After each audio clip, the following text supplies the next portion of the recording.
Ce matin, l'actualité est marquée par la poursuite des débats autour du plan de redressement économique et social baptisé Jubanticum.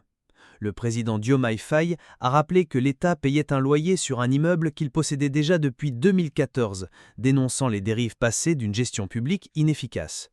Il a également révélé un échange ferme avec Macky Sall concernant une concession controversée, annonçant un nouvel appel d'offres plus transparent. Le Premier ministre Ousmane Sonko a quant à lui rejeté l'aide du FMI, affirmant que 65 ans après l'indépendance, il est temps pour le Sénégal de compter sur ses propres forces. Le ministre Abdourahmane Sarr a souligné que ce plan doit briser le cycle de l'endettement par une transformation systémique mettant les citoyens et les collectivités locales au centre du projet. Des politiques sectorielles ont été élaborées pour accélérer croissance et productivité. A l'inverse, Oumar Youm a qualifié le plan de projet de misère, jugeant qu'il imposerait une pression fiscale lourde sur les ménages. Thierno Bocoum, président du mouvement Agir, a également alerté sur le risque d'une approche fiscale dangereuse si la mise en œuvre se fait sans précaution. Dans une direction différente, le gouvernement a annoncé l'autorisation d'importer des véhicules d'occasion âgés jusqu'à 10 ans afin de rendre l'automobile plus accessible aux classes moyennes et jeunes actifs. Cette mesure vise à soulager le coût de la vie tout en revitalisant le marché de l'occasion. La scène sociale est secouée cette nuit par un accident tragique sur la RN4 à Cœuraïbes. Le convoi impliqué a coûté la vie à 6 personnes, dont le chauffeur du minibus, et fait plusieurs blessés, certains dans un état critique. Des appels pressants à la prudence et un renforcement du contrôle du trafic public sont désormais lancés.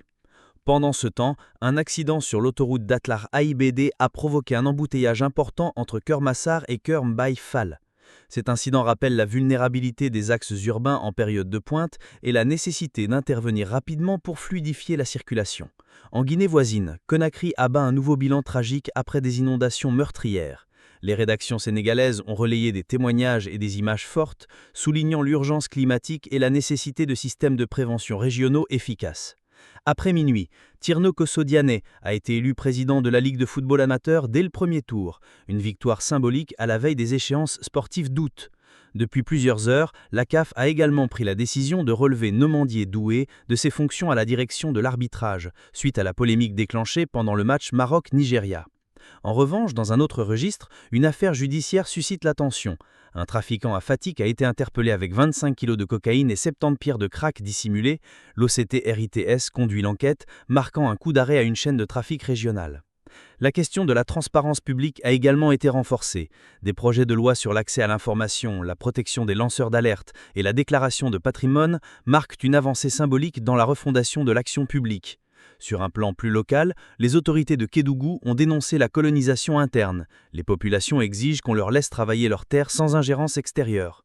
Enfin, sur un ton plus symbolique, Dakar célèbre le centenaire du lycée Lamine Gueye. Une cérémonie de remise de diplômes et la mise en avant de projets de modernisation de l'établissement marquent cette journée d'hommage à l'excellence éducative sénégalaise.